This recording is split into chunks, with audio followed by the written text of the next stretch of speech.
अनंत टिप्या refresh व्हा.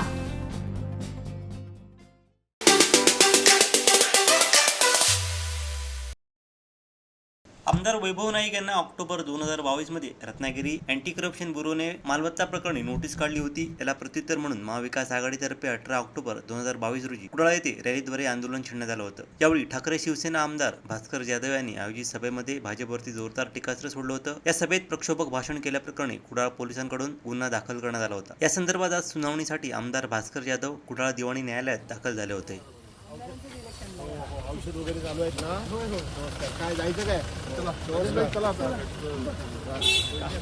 काय करायचं, जायचं काय? बोलवले